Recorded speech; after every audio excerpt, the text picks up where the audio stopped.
இந்த வீடியோவில் TNPSC group 1 group 2க்கான syllabus unit 9 education and health system in Tamil Nadu, தமிழ்நாட்டில் கல்வி மற்றும் நல வாழ்வு அல்லது நல முறைமைகள் அப்படின்னு சொல்லக்கூடிய டாப்பிக்கில் பார்க்குறோம்.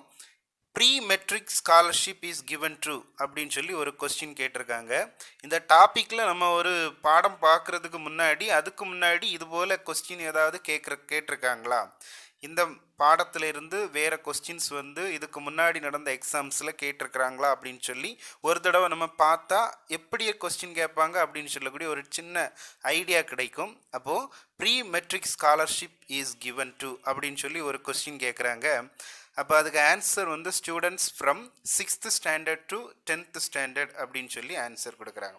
அப்படின்னா ப்ரீ மெட்ரிக் உதவித்தொகையின் பயனாளிகள் யார் அப்படின்னு சொல்லி கேட்கும்போது ஆன்சர் 6ஆம் வகுப்பு முதல் 10ஆம் வகுப்பு வரை படிக்கின்ற மாணவர்களுக்கு, 6ஆம் வகுப்பு முதல் 10ஆம் வகுப்பு வரை படிக்கின்ற மாணவர்களுக்கு தான் இந்த ஸ்காலர்ஷிப் வந்து கொடுக்குறாங்க, ப்ரீ மெட்ரிக் உதவித்தொகை அப்படின்னு சொல்லி. அப்போ இந்த கொஸ்டினை தரும்போது அவங்க என்ன சொல்கிறாங்க அப்படின்னா இதுபோல் கொஸ்டின்ஸ் வந்து கேட்கப்பட வாய்ப்பு உண்டு. அப்போ ஸ்காலர்ஷிப் அப்படின்னு சொல்லக்கூடியதை நம்ம படிக்கணும். அடுத்தது நலமான தமிழகம் திட்டம். நலமான தமிழகம் திட்டம் டேஷால் செயல்படுத்தப்படுகிறது. அப்போ இதுவும் கண்டிப்பாக நம்ம பார்க்க வேண்டியது இருக்குது. நலமான தமிழகம் திட்டம் அப்படின்னு சொல்லக்கூடியது பொது சுகாதார மற்றும் தடுப்பு மருத்துவ இயக்குநரகம், இது மூலமாக தான் நலமான தமிழகம் திட்டம் செயல்படுத்தப்படுகிறது. அப்போ இந்த 2 கொஸ்டினும் நடந்து முடிந்த அக்ரிகல்ச்சர் ஆஃபீஸர் எக்ஸாமில் கேட்டிருக்காங்க. அப்படின்னா அப்போ இதுபோல் இதை சார்ந்து நம்ம படிக்கணும். சில நேரங்களில் கொஞ்சம் வரலாறு சைடும் கேட்குறதுக்கான வாய்ப்பு உண்டு. அப்போ நம்ம ஸ்கூல் புக் மட்டும் முதல்ல அதை பேஸ் பண்ணி தான் பார்க்கணும். அப்போ 8th ஸ்டாண்டர்டில் நமக்கு வந்து கல்வி பற்றி கொடுத்துருக்குறாங்க, எஜுகேஷன் டெவலப்மெண்ட் இன் இந்தியா அப்படின்னு சொல்லி கொடுத்துருக்குறாங்க. அதுபோல் 11th தமிழ் புக்லேயும் கொடுத்துருக்குறாங்க.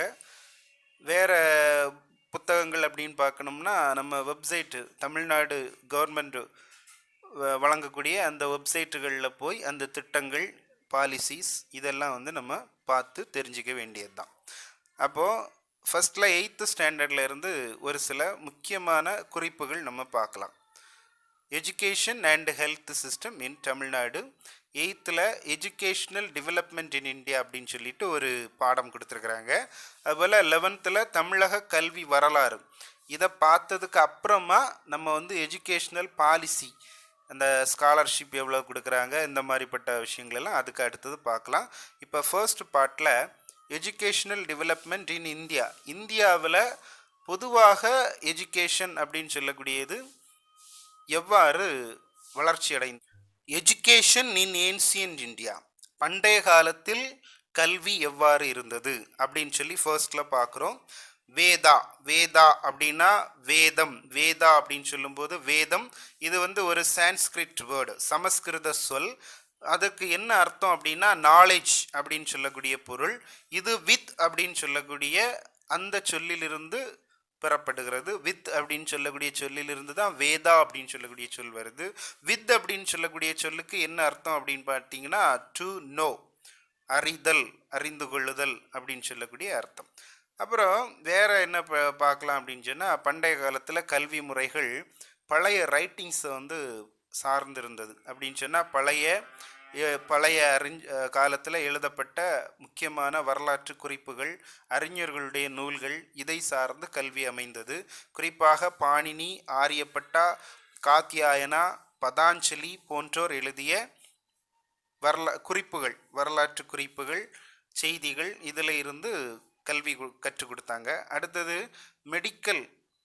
மருத்துவ குறிப்புகள், மெடிக்கல் ட்ரீட்டிசஸ் அப்படின்னு சொல்லும்போது மருத்துவ குறிப்புகள், குறிப்பாக சரகர், சுஸ்ருதர் போன்றோர் எழுதிய மருத்துவ குறிப்புகளை வைத்தும் கல்வியானது கற்றுக் கொடுக்கப்பட்டது.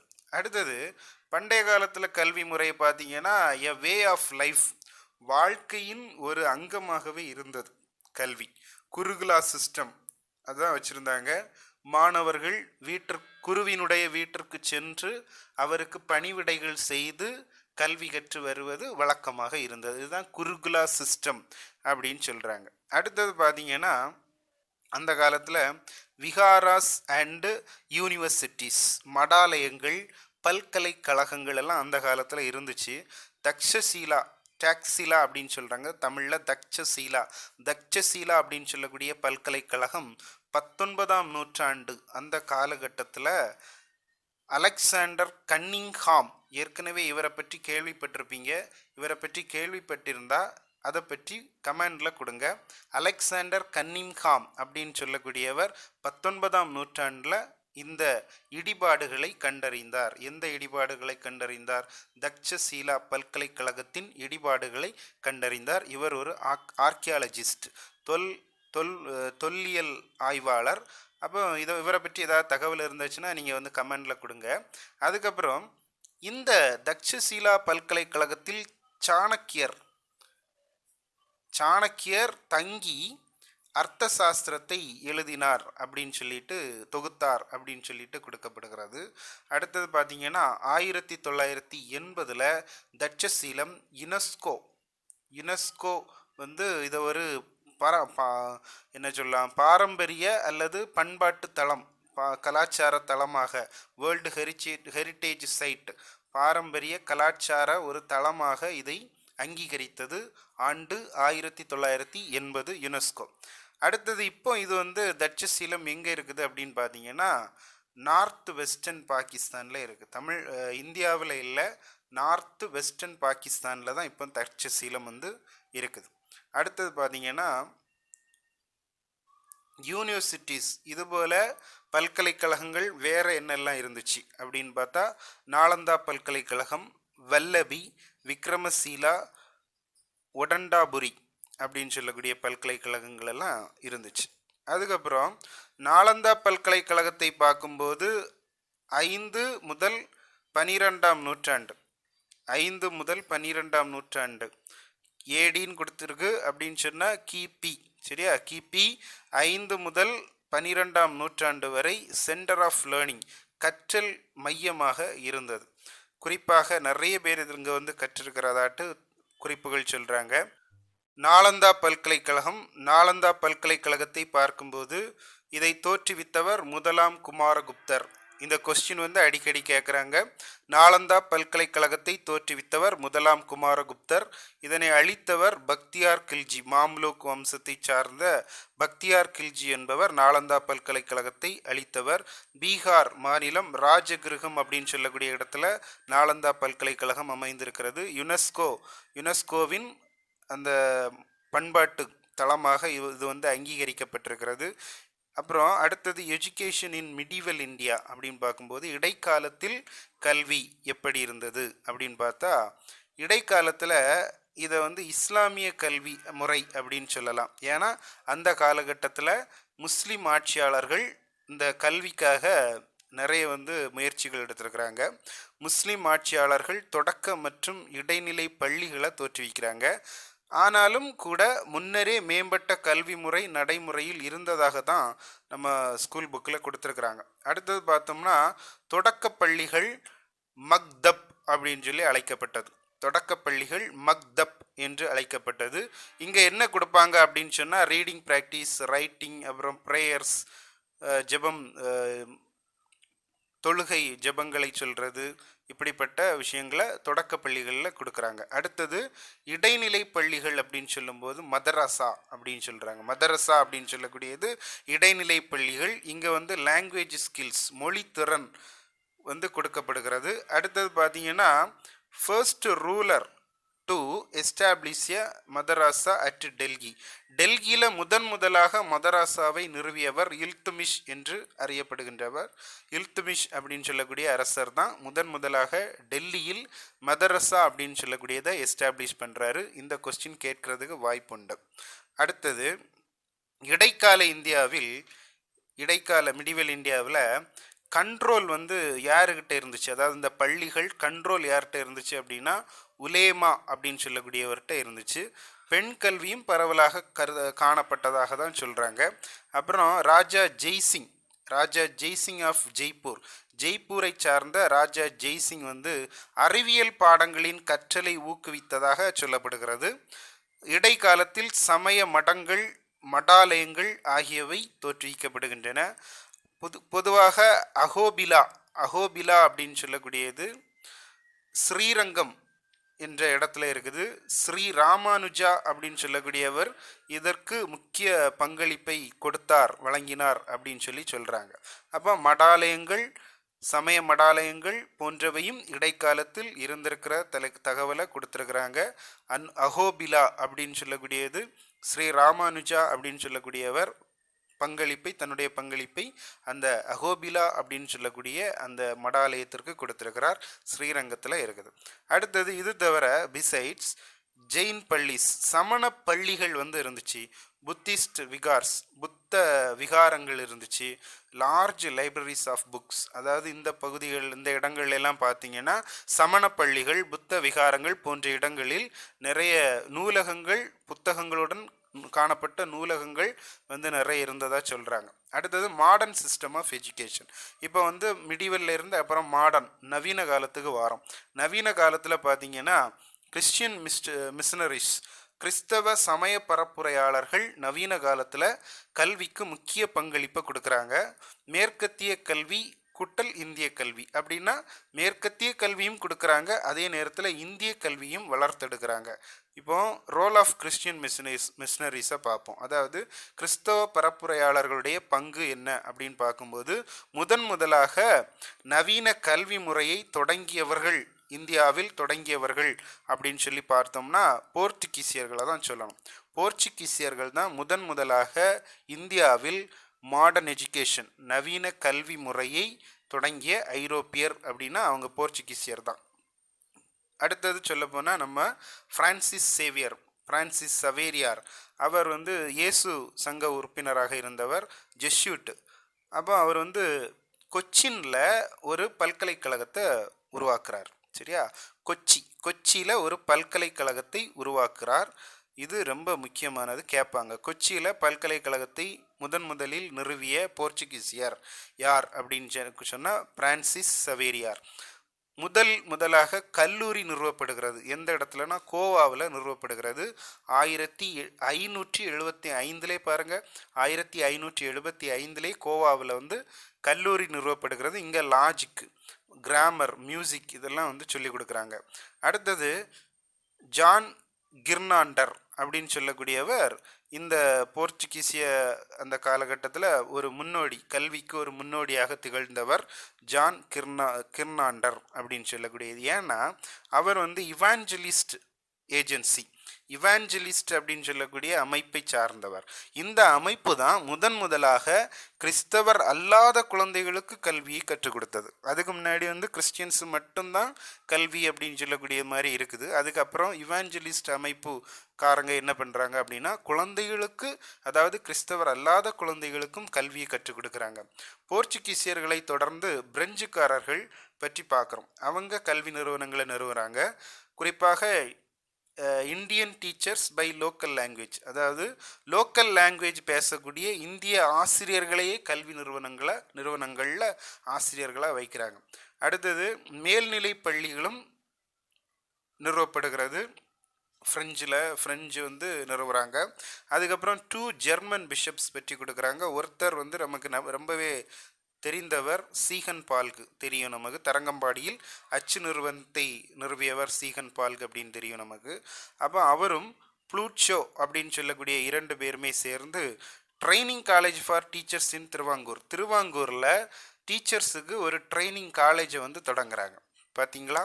அப்போ ஃபஸ்ட்டாக திருவாங்கூரில் டீச்சர்ஸுக்கு ட்ரைனிங் காலேஜை தொடங்கினவங்க யார் அப்படின்னு பார்த்தோம்னா சீகன் பால்கு, ப்ளூட்ஷோ, ஃப்ரெஞ்சு தான் நிறுவுறாங்க. அடுத்தது கிபி 1600 காலகட்டத்தில் ஆங்கிலேயர்கள் ஈஸ்ட் இந்தியா கம்பெனி, கிழக்கிந்திய கம்பெனி இந்தியாவில் தொடங்குறாங்க. 1600 இந்த காலகட்டம் ஆங்கில கல்வி நிறுவனங்கள் வந்து தோற்றுவிக்கப்படுகிறது. மதராஸ், பனாரஸ் போன்ற இடங்களில் சமஸ்கிருத கல்லூரிகளும் நிறுவப்படுகின்றன. அடுத்தது டாக்டர் மிட்லட்டன் டாக்டர் மிட்லெட்டன் அவரை பார்க்கும்போது ஃபர்ஸ்ட் பிஷப் ஆஃப் கல்கத்தா, கல்கத்தாவின் முதல் பிஷப்பாக இருக்கிறார். அவர் என்ன பண்ணுறாருன்னா மிஷனரி கல்லூரி ஒன்று நிறுவனார் கல்கத்தா. பின்னர் இது பிஷப் கல்லூரி என்று அழைக்கப்பட்டது. பிஷப் வந்து தொடங்கினதுனால கல்கத்தாவில் இருக்கக்கூடிய அந்த கல்லூரியை பிஷப் கல்லூரி அப்படின்னு சொல்கிறாங்க. அடுத்தது இன்னொருத்தரை பற்றி சொல்கிறாங்க என்னென்னா மவுண்ட் ஸ்டூவார்ட் எல்ஃபின்ஸ்டன். இவர் என்ன பண்ணுறாருனா வெர்னாக்குலர் எஜுகேஷனை வந்து பரிந்துரை பண்ணுறார். அப்படின்னா வட்டார மொழிகள் இருக்குதுல்ல, நம்ம இந்தியாவில் இருக்கக்கூடிய மக்கள் பேசக்கூடிய மொழிகள், அந்த மொழிகளில் கற்றுக் கொடுக்கணும், எஜுகேஷன் இருக்கணும் அப்படின்னு சொல்கிறாரு. அது மட்டும் இல்லாமல் அதுக்கப்புறம் இவர் வந்து ஓய்வு பெற்ற பிறகு அவருடைய குழுக்கள் எல்லாமே, அவருடைய குழுவினர் எல்லாம் சேர்ந்து எல்ஃபின்ஸ்டன் காலேஜ் வந்து கொண்டு வராங்க. எல்ஃபின்ஸ்டன் காலேஜ் பம்பாய், மும்பையில் கொண்டு வராங்க. அப்போ கல்கத்தாவில் பிஷப் காலேஜ் கொண்டு வராங்க. அப்புறம் பாம்பேயில் எல்ஃபின்ஸ்டன் காலேஜ் வந்து கொண்டு வரப்படுகிறது. அடுத்தது education in the British rule, ஆங்கில ஆட்சியில் எஜுகேஷன் எப்படி இருந்தது அப்படின்னு பார்த்தோம்னா 4 ஃபேஸாக இதை வந்து பிரிக்கிறோம். 4 பீரியட்ஸ், 4 காலகட்டங்களாக பிரிக்கிறோம். ஒன்று 1813 வரை, அடுத்தது 1813 முதல் 1853 வரை, அடுத்தது 1854 முதல் 1920, கடைசியாக 4வது காலகட்டம் 1921 முதல் 1947 வரை. முதல் காலகட்டத்தில் பார்த்தோம் அப்படின்னா ஏர்லி டேஸ், அப்படின்னா முற்காலகட்டங்களில் ஆங்கிலேயர்கள் வந்து பெரிய அளவில் கல்விக்கு முக்கியத்துவம் கொடுக்கல, இன்டிஃபரன்ஸ், அலட்சியம் பண்ணுறாங்க. அதே போல் நான் இன்டிஃபரன்ஸ், குறுக்கிடாமையும் இருக்கிறாங்க. அதாவது ஏற்கனவே அவங்களுடைய கல்வியில் ஏற்கனவே நடந்துட்டு இருந்த கல்வி முறைகளில் எந்த குறுக்கீடும் இல்லாமல் அதை அலட்சியம் பண்ணிக்கிட்டு இதை கல்விக்கு ஒரு தளத்தை அவங்க வந்து கொடுக்கல ஃபர்ஸ்டில். அதுக்கப்புறம் என்ன நடக்குது அப்படின்னு சொன்னால் ஆங்கில கல்விக் கொள்கை தொடக்கத்தில் அப்படி தான் இருக்குது. அதுக்கப்புறம் என்ன நடக்குதுன்னா 1813 ஒன்று நடக்கும். அதை நம்ம ரெண்டாவது பார்ப்போம். இந்த சார்ட்டர் ஆஃப் ஆக்ட் நடக்கும்.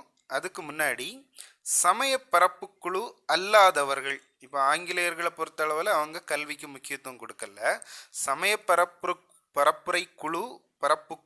குழுவில் இல்லாத சீர்திருத்தவாதிகள் ஒரு சிலர் இருக்காங்க. அவங்க கல்விக்கு முக்கியத்துவம் கொடுக்குறாங்க. யாரெல்லாம்னா வங்காளத்தை சார்ந்த ராஜாராம் மோகன் ராய், அப்புறம் பச்சையப்பர் கல்லூரின்னு எல்லாம் கேள்விப்பட்டிருக்கோம் இல்லையா, பச்சையப்பர், மெட்ராஸில் இருந்து பச்சையப்பர். அதுக்கப்புறம் டபிள்யூ ஃப்ராசர் அப்படின்னு சொல்லக்கூடிய டெல்லியில் இருந்து. இவங்க எல்லாம் வந்து சமய பரப்பு குழு கிடையாது, ஆனால் கல்விக்கு முக்கியத்துவம் கொடுத்த முக்கியமான சான்றோர் அப்படின்னு பார்க்குறோம். அடுத்தது சார்ட்டர் ஆஃப் ஆக்ட் ஆஃப் 1813, 1813 பட்டய சட்டம் அப்படின்னு சொல்லக்கூடியது முதலாக கொண்டு வரப்படுகிறது. இந்த பட்டய சட்டத்தில் என்ன கொண்டு வராங்கன்னா இந்திய கல்வியை மேம்படுத்த ஆண்டுதோறும் 1,00,000 ரூபாய், ஒரு வருஷத்துக்கு 1,00,000 ரூபாய் இந்திய கல்விக்கு வந்து கொடுக்கணும் அப்படின்னு சொல்லக்கூடிய ஒரு நிர்பந்தத்துக்கு ஆங்கிலேய ஆட்சியாளர்கள் வந்து வராங்க. அப்படி வரும்போது ஒரு பிரச்சனை வருது. 1813 முதல் 1853 அப்படின்னு சொல்லக்கூடிய அந்த செகண்ட் ஃபேஸ், இரண்டாவது காலகட்டத்தில் 2 வகையானவர்கள் இருக்கிறாங்க. கீழ்த்திசைவாதிகள், மேல் திசைவாதிகள். அப்படின்னா கீழ்த்திசைவாதிகளுக்கு என்னென்னா சான்ஸ்கிரிட், பாரசீகம் போன்ற இந்த அவங்க லோக்கல் லாங்குவேஜஸை வந்து மேம்படுத்தணும் அப்படின்னு சொல்லக்கூடியது. மேல் திசைவாதிகளின் போக்கு எப்படி இருந்தது அப்படின்னா வெஸ்டர்ன் நாலேஜ், மேற்கத்திய அறிவை மக்களுக்கு கொடுக்கணும், இங்கிலீஷ் மூலமாக கொடுக்கணும் அப்படின்னு சொல்லக்கூடியது. மூணாவதும் ஒரு ரகம் இருக்கிறாங்க. அவங்க என்ன சொல்கிறாங்கன்னா Indian languages as media of instruction, அப்படின்னா இந்திய மொழிகளை பயிற்று மொழியாக வைத்து அறிவு சார்ந்த விஷயங்களை கொடுக்கணும் அப்படின்னு சொல்லக்கூடியது மூன்றாவது ரகமாக இருக்கிறது. இந்த குழப்பத்துக்கு கடைசியாக ஒரு முடிவு கட்டுறாங்க. எப்படின்னா 1835 வில்லியம் பெண்டிங் பிரபு அவர் வந்து ஒரு தீர்மானம் கொண்டு வராரு. மேற்கத்திய முறை கற்றல் தான், ஆங்கில மொழி வழியாக தான் கற்க முடியும் அப்படின்னு சொல்லி ஒரு முடிவை கொண்டு வராரு. வெஸ்டர்ன் சிஸ்டம் ஆஃப் எஜுகேஷன் கொண்டு வரப்படுகிறது. இதற்கு காரணமாக இருந்த ஆங்கிலேயர் அப்படின்னா இதை கொண்டு வந்தது வில்லியம் பெண்டிங் பிரபு. ஆக்சுவலி அதை எதை வைத்து அவர் கொண்டு வரார் அப்படின்னா மெக்காலேவின் குறிப்புகள். மெக்காலே அப்படின்னு சொல்லக்கூடியவர் ஒருத்தர் இருக்கிறாரு. அவர் ஆங்கில கல்வி குறித்த ஒரு குறிப்புகளை கொடுக்குறாரு. அதுபோல் ஒரு குழுவும் அவர் தலைமையில் அமைக்கப்படுகிறது. மெக்காலே கல்விக்குழு அப்படின்னு சொல்லுவாங்க. அப்போ அவர்கள் கொடுத்த பரிந்துரையின் அடிப்படையில் 1835 அவர்கள் ஆங்கிலேய வழி கற்றல், இங்கிலீஷ் எஜுகேஷன், ஆங்கில கற்பித்தலை கொண்டு வராங்க. அதை தான் என்கரேஜ் பண்ணுறாங்க. அடுத்தது என்ன நடக்குது அப்படின்னு பார்த்தோம்னா மூன்றாவது ஃபேஸ், தேர்டு ஃபேஸில் 1854 முதல் 1920 வரைக்கும் தேர்டு ஃபேஸ், மூன்றாவது காலகட்டம். இந்த காலகட்டத்தை என்ன சொல்கிறாங்கன்னா ஆல் இண்டியா எஜுகேஷனல் பாலிசி அப்படின்னு சொல்கிறாங்க. அனைத்திந்திய கல்வி கொள்கை அப்படின்னு சொல்லக்கூடியது தேர்டு ஃபேஸ். இது ரொம்ப முக்கியமானது. அனைத்திந்திய கல்விக் கொள்கை அப்படின்னு சொல்லக்கூடிய ஆங்கிலேயர்கள் கொண்டு வந்த மூன்றாவது கட்டம், தேர்டு ஃபேஸ். இதில் என்ன சொல்கிறாங்கன்னா 1854 சர் சார்லஸ் வுட்ஸ் டெஸ்பாட்ச் அப்படின்னு சொல்லுவோம். அதாவது சர் சார்லஸ் வுட் அவருடைய கல்வி அறிக்கை, சர் சார்லஸ் வுட் அவரின் கல்வி அறிக்கையானது 1854 வெளியிடப்படுகிறது. இதன்படி ஒரு சில மாற்றங்கள் கல்வியில் கொண்டு வராங்க. அடுத்தது 1882 ஹண்டர் எஜுகேஷன் கமிஷன், ஹண்டர் குழு அமைக்கப்படுகிறது. ஹண்டர் குழு எதற்கு முக்கியத்துவம் கொடுக்கிறது அப்படின்னு பார்த்தோம்னா பிரைமரி எஜுகேஷன், தொடக்க கல்விக்கு முக்கியத்துவம் கொடுக்குறாங்க இந்த ஹண்டர் எஜுகேஷன் கமிஷன். அடுத்தது த வுட்ஸ் டெஸ்பாட்ச் நம்ம பார்த்தோம் இல்லையா 1854. இந்த சர் சார்லஸ் வுட் அறிக்கை 1854 வெளியிடப்படும் போது அதை என்ன சொல்கிறாங்கன்னா மேக்னா கார்ட்டா ஆஃப் இங்கிலீஷ் எஜுகேஷன் அப்படின்னு சொல்கிறாங்க. ஆங்கில கல்வியின் மகாசாசனம். மேக்னா கார்ட்டா அப்படின்னா மகாசாசனம். ஆங்கில கல்வியின் மகாசாசனம் என்று அழைக்கப்படுவது யாது அப்படின்னு கேட்டாங்கன்னா சர் சார்லஸ் வுட்ஸ் அறிக்கை. அடுத்தது ஆங்கில வழி கல்விக் கொள்கை. இது கல்விக் கொள்கையை ஊக்குவிக்குது. அதனுடைய முதல் அறிக்கையாக இருக்குது. அடுத்தது பார்த்தீங்கன்னா இந்திய கலாச்சாரத்தை எல்லாம் இவங்க கண்டுகிடல. மாநில கல்வியின் மீது கட்டுப்பாடு விரிக்குது. மாநிலம்னா ஒரு மாநிலம் இந்தந்த மொழியில் பேசக்கூடிய மாநிலமாக இருக்கும். அப்போ அந்த மாநிலத்தில் அவங்க வட்டார மொழிக்கு ஒரு கட்டுப்பாடு ஏற்படுகிறது.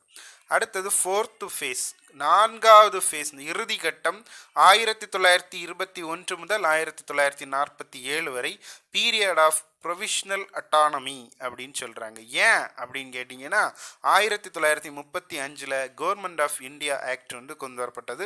இதன் மூலம் மாகாணங்களின் சுயாட்சி ஏற்படுத்தப்பட்டது. இரட்டை ஆட்சி ஒழிக்கப்பட்டது. சுயாட்சினா தன்னாட்சி கொடுக்கப்பட்டது 1935 கவர்மெண்ட் ஆஃப் இந்தியா ஆக்டில். அடுத்தது இதன் மூலமாக மாகாண கல்வி அமைச்சர்கள் உருவாக்குறாங்க. செகண்ட் வேர்ல்டு வார் காலகட்டம் பார்த்தா 1939 1945 வரை 1939 to 1945 வரைக்கும் செகண்ட் வேர்ல்டு வார் நடக்குது. இந்த செகண்ட் வேர்ல்டு வார் முடிந்ததுக்கு அப்புறமா ஒரு பெரிய விஷயம் நடக்குது. என்னன்னா சர்ஜன் ரிப்போர்ட் 1944 சர்ஜன் ரிப்போர்ட் அப்படின்னு சொல்லக்கூடியது வருது. சமகால கல்வியின் சிந்தனை மற்றும் செயல்பாடுகளில் மீது மிகுந்த தாக்கத்தை ஏற்படுத்திய ஒரு ரிப்போர்ட் சர்ஜன் ரிப்போர்ட் அப்படின்னு சொல்றாங்க. அடுத்தது வர்தா ஸ்கீம் ஆஃப் எஜுகேஷன் 1937 கொண்டு வரப்பட்ட Wardha scheme of education, Wardha கல்வி திட்டம் அப்படின்னு சொல்லக்கூடியது உருவாக்கியவர் காந்தியடிகள் உருவாக்கியவர். இந்த திட்டத்தினுடைய அச்சாணி என்ன அப்படின்னா அகிம்சை கொள்கை தான் அந்த திட்டத்தினுடைய அச்சாணியாக இருந்தது. வன்முறையற்ற சமூகம் உருவாகணும், அகிம்சை கடைபிடிக்க வேண்டும். அப்போ சமூகவாதம், ஒரு கம்யூனிட்டி பேஸ் பண்ணி இருக்கக்கூடிய அதெல்லாம் அறியாமையை நீக்கணும் அப்படின்னு சொல்கிற மாதிரி இதை கொண்டு வராங்க. அடுத்தது educational development of independent India, சுதந்திர இந்தியாவில் கல்வியின் வளர்ச்சி அப்படின்னு சொல்லி அடுத்தது கொடுக்குறாங்க. Educational development of independent India. இதில் 1947க்கு பிறகு என்ன நடந்துச்சு அப்படின்னு சொல்லி பார்க்குறோம். ஒரு ரிப்போர்ட், என்ன ரிப்போர்ட் அப்படின்னா யூனிவர்சிட்டி எஜுகேஷன் பற்றிய ஒரு ரிப்போர்ட், பல்கலைக்கழக கல்வி குறித்த ஒரு அறிக்கை தயாரிக்கப்படுகிறது. 1948ல் டாக்டர் ராதாகிருஷ்ணன் கல்விக்குழு அவருடைய தலைமையில் யூஜிசி அப்படின்னு சொல்லக்கூடிய இதுக்கு அதை வந்து பரிந்துரை செய்கிறாங்க. என்னன்னா யூனிவர்சிட்டி எஜுகேஷன், பல்கலைக்கழக கல்வி குறித்த அறிக்கை. இதன் மூலமாக கொண்டு வரப்பட்டது தான் சொன்னது போல யூனிவர்சிட்டி கிராண்ட்ஸ் கமிஷன், யூஜிசி அப்படின்னு சொல்லக்கூடிய யூனிவர்சிட்டி கிராண்ட்ஸ் கமிஷன். உயர்கல்வியின் தரத்தை நிர்ணயிப்பதற்காக இவங்க வந்து சட்ட ரீதியாக கொண்டு வந்த அமைப்பு. அது பின்னாளில் நவம்பர் 1956ல் சட்ட ரீதியான ஒரு அமைப்பாக மாறியது. யூனிவர்சிட்டி கிராண்ட்ஸ் கமிஷன் ஆக்ட் 1956 மூலமாக. சரியா, இது முக்கியம். இந்தியாவில் யூஜிசி கீழே தான் எல்லா பல்கலைக்கழகங்களும் இயங்குது. அடுத்து 1952 53 அதில் செகண்டரி எஜுகேஷன் கமிஷன், இடைநிலை கல்விக்குழு அப்படின்னு சொல்லிட்டு ஒன்று கொண்டு வராங்க. ஆண்டு 1952 53. இவர்கள் ஒரு சில பரிந்துரைகளை கொடுக்குறாங்க. என்ன பரிந்துரை அப்படின்னா குவாலிட்டி ஆஃப் டெக்ஸ்ட் புக்கோட குவாலிட்டியை வந்து அதிகரிக்கணும். கரிக்குலம், பாடத்திட்டம், அப்புறம் வந்து மெத்தட்ஸ் ஆஃப் டீச்சிங், கற்பித்தல் மெத்தட்ஸ், வழிமுறைகளை வந்து துரிதப்படுத்துவது, அதை வந்து சரியான வழியில் செயல்படுத்துவது போன்ற பரிந்துரைகளை இந்த குழு வந்து கொடுக்குது. எந்த குழு கொடுத்தது? 1952 53 கொண்டு வரப்பட்ட இடைநிலை கல்விக்குழு இந்த பரிந்துரைகளை கொடுத்தது. அடுத்ததாக 1964 டாக்டர் எஸ் கோத்தாரி அவருடைய தலைமையில் ஒரு குழு அமைக்கப்படுகிறது. இதை கோத்தாரி குழு அப்படின்னு கூட சொல்லுவாங்க. கோத்தாரி குழு அப்படின்னு சொல்கிறாங்க. 1964 கொண்டு வரப்பட்ட குழு, டாக்டர் எஸ் கோத்தாரி தலைமையில் கோத்தாரி குழு. இந்த கல்விக்குழு என்ன சொல்லுது அப்படின்னா 14 வயது வரையிலான குழந்தைகளுக்கு இலவச கட்டாய கல்வி, அதாவது கட்டாய தொடக்க கல்வி, இலவச கட்டாய தொடக்க கல்வி 14 வயது வரையிலான குழந்தைகளுக்கு கண்டிப்பாக கொடுக்கணும் அப்படின்னு சொல்லக்கூடிய பரிந்துரை 1964 கொண்டு வரப்பட்ட கோத்தாரி கல்விக்குழு.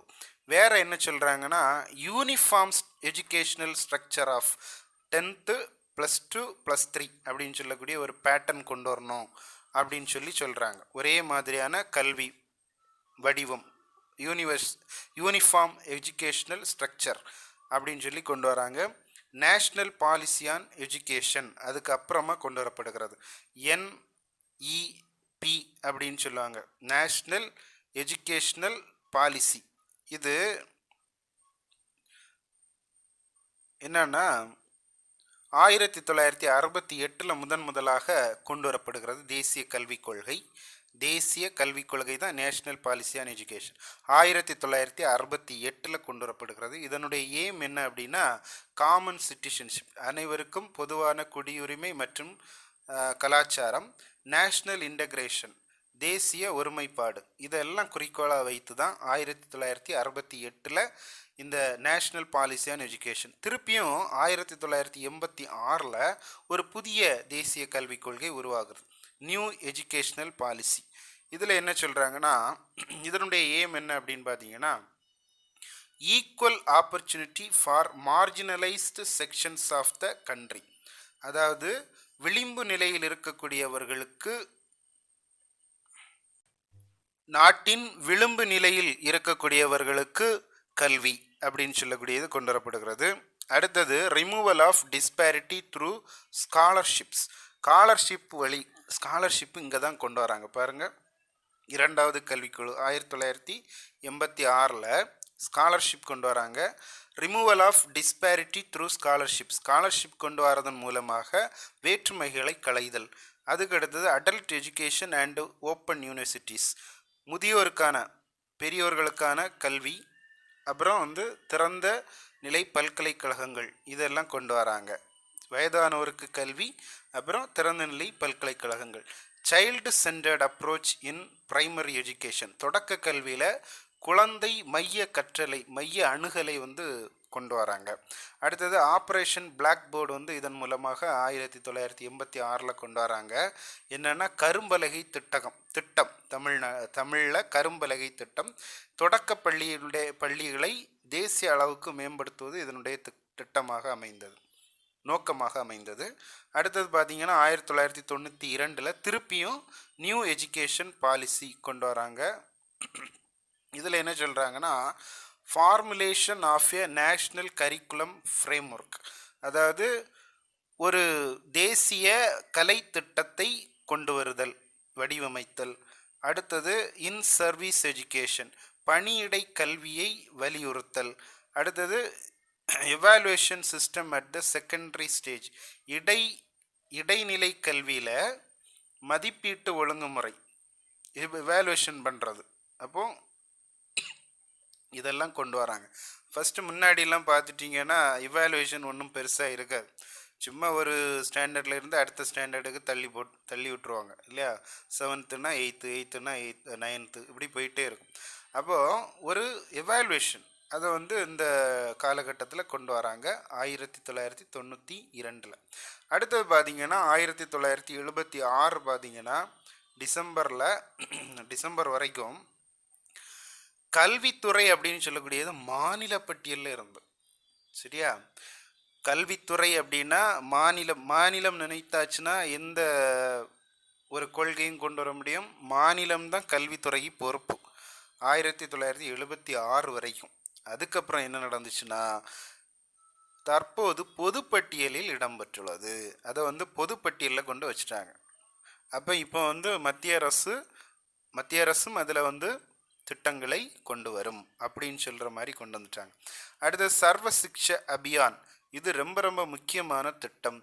SSA அப்படின்னு சொல்லக்கூடிய சர்வ சிக்ஷா அபியான், அடிக்கடி கொஸ்டின் வந்து இதில் இருந்து கேட்டுகிட்டே இருக்கிறாங்க. அனைவருக்கும் கல்வி இயக்கம். சரியா, இந்திய அரசின் முதன்மை திட்டமாக இது செயல்படுத்தப்படுகிறது. லான்ச்டு இன், தொடங்கப்பட்ட ஆண்டு 2000-2001 அனைவருக்கும் கல்வி திட்டம். இதனுடைய எய்ம் என்ன அப்படின்னு பார்த்தோம்னா to achieve UAE, universal elementary education, தொடக்க கல்வியை பெறுவது, எல்லாருக்கும் தொடக்க கல்வி கொடுக்கணும் அப்படின்னு சொல்கிறது தான் இதனுடைய முக்கியமான நோக்கமாக இருந்தது. SSA அப்படின்னு சொல்லக்கூடிய சர்வ சிக்ஷா அபியான், தொடக்க கல்வியை கொடுப்பது, யூனிவர்சல் எலமெண்ட்ரி எஜுகேஷன். அடுத்தது right of children to free and compulsory education, அதாவது இலவச கட்டாய கல்வியை கற்கும் குழந்தைகளுக்கு கற்கும் உரிமை அப்படின்னு சொல்லக்கூடியது தான் right of education to free and compulsory education, இலவச கட்டாய கல்வியை கற்கும் உரிமை, குழந்தைகளுக்கு கட்டாய கல்வி கற்கும் உரிமை. இது வந்து எப்போ கொண்டு வந்தாங்கன்னா RTE அப்படின்னு சொல்லக்கூடியதை 2009 இந்த ஆக்ட் சட்டத்தை வந்து கொண்டு வராங்க. 2009. இதன் விதிகளை அமல்படுத்துவதே SSA தான், சர்வ சிக்ஷா அபியான் தான் இதனுடைய விதிகளையே அமல்படுத்துது. 6 முதல் 14 வயதுக்கு உட்பட்டவர்களுக்கு கட்டாய கல்வி கொடுக்கறது இதனுடைய முக்கிய நோக்கம். அதுக்கப்புறம் SSA சர்வ சிக்ஷா அபியான் வந்து என்ன எல்லாம் ப்ரொவைட் பண்ணுறாங்கன்னா ப்ரொவைடிங் மிட் டே மீல்ஸ், மதிய உணவு. பார்த்தீங்களா, மதிய உணவு வந்து இவங்க தான் ப்ரொவைட் பண்ணுறாங்க. ஸ்டைஃபன்ஸ் ஃபார் ஸ்டூடெண்ட்ஸ், மாணவர்களுக்கான ஊக்கத்தொகை. செட்டிங் அப் ஆஃப் MSCs அப்படின்னா ஸ்கூல் மேனேஜ்மெண்ட் கமிட்டிஸ்களை அமைத்தல். டீச்சிங் லேர்னிங் மெட்டீரியல்ஸை வந்து கொடுக்கறது. இதெல்லாமே SSAனுடைய பணி. அடுத்தது ராஷ்ட்ரிய மத்தியமிக் சிக்ஷா அபியான், RMSA அப்படின்னு சொல்லக்கூடியது. இது அனைவருக்கும் இடைநிலை கல்வி திட்டம், ரொம்ப முக்கியம் பாருங்க. SSA அப்படின்னு சொல்லும்போது தொடக்க கல்வி, RMSA அப்படின்னு சொல்லக்கூடியது அனைவருக்கும் இடைநிலை கல்வி திட்டம். 11th 5-year பிளான்ல இதை வந்து கொண்டு வராங்க. 11வது 5ஆண்டு திட்டத்தில் இந்த RM வந்து கொண்டு வரப்படுகிறது. ராஷ்ட்ரிய மத்தியமிக் சிக்ஷா அபியான் அப்படின்னு சொல்லக்கூடியது 11th 5-year பிளான்ல கொண்டு வராங்க. இதனுடைய ஏம் என்ன அப்படின்னு பார்த்தீங்கன்னா 15 முதல் 16 வயது வரை உள்ளவருக்கான இடைநிலை கல்வியின் தரத்தின் மேம்பாடு. ஆர்எம்எஸ்ஏ வேற என்ன பண்ணுதுன்னா சயின்ஸ் லேப் அறிவியல் ஆய்வகங்களை ஏற்படுத்துது, லைப்ரரிஸ் ஏற்படுத்துது, in service training for teachers பணியிடையில் ஆசிரியர்களுக்கான இது ட்ரைனிங்கை கொடுக்குது, டீச்சிங் எய்ட்ஸ் வந்து கொடுக்குறாங்க. அடுத்தது 2018-19 யூனியன் பட்ஜெட்டின் போது ஒரு விஷயத்தை ப்ரப்போஸ் பண்ணுறாங்க. என்னென்னா ப்ரீ ஸ்கூலில் இருந்து 12th வரைக்கும் எல்லாருக்கும் எந்த ஒரு பாகுபாடும் இல்லாமல் பாகுபாடின்றி முழுமையான கல்வி கொடுக்கணும் அப்படின்னு சொல்கிறாங்க. அது மட்டும் இல்லாமல் ஒரு திட்டம் என்னென்னா சமக்ரா சிக்ஷா அப்படின்னு சொல்லக்கூடிய ஒரு திட்டம், சமமான கற்றல் விளைவுகளை அளவிடுதல், பள்ளியின் செயல்திறனை மேம்படுத்துதல், இதெல்லாம் நோக்கமாக கொண்டது. இது எஸ்எஸ்ஏ ஆர்எம்எஸ்ஏ ஆகிய திட்டங்களையும் உள்ளடக்கியதாக இருக்கிறது. சமக்ரா சிக்ஷா என்ற ஒரு திட்டம் 2017 புதிய தேசிய கல்விக் கொள்கை நியூ எஜுகேஷன் பாலிசி தேசிய கல்விக் கொள்கை ஒன்று உருவாக்கப்படுகிறது. 2017 ஒரு கமிட்டியை உருவாக்குறாங்க. இதை வந்து உருவாக்கின கமிட்டி வந்து ministry of human resource and development. இது கேட்கலாம். Ministry of human resources and development மனிதவள மேம்பாட்டு அமைச்சகம் தான் இந்த 2017 புதிய ஒரு பாலிசியை வந்து கொண்டு வராங்க. கல்விக் கொள்கையை, புதிய கல்விக் கொள்கையை. ஆக்சுவலி அவங்க வந்து ரிப்போர்ட்டை சப்மிட் பண்ணது எப்போ அப்படின்னா இந்த கமிட்டி 2019 அதனுடைய ரிப்போர்ட்டை வந்து சப்மிட் பண்ணுறாங்க. சரியா? அப்போ இது வரைக்கும் நம்ம என்ன பார்த்துருக்குறோம்னா இந்தியாவில் பரவலாக கல்வி வளர்ச்சி வந்து எவ்வாறு நடைபெற்றது, கல்வி வளர்ச்சி எப்படி இருந்தது இந்திய அளவில் அப்படிங்கிறத மட்டும்தான் நம்ம வந்து பார்த்துருக்குறோம். இனி அடுத்த பார்ட்டில் அடுத்த பகுதியில் தமிழகத்தின் கல்வி வரலாறு அதை பார்ப்போம். அப்புறம் அதுக்கு அடுத்த பார்ட்டில் தமிழகத்தில் கல்வி கொள்கை எப்படி என்னென்ன கொள்கைகள் கொண்டு வந்திருக்கிறாங்க அதை பார்ப்போம். கடைசியாக நலவாழ்வு அப்படின்னு சொல்லக்கூடிய பார்ட்டும் நம்ம பார்க்கலாம். தேங்க்யூ.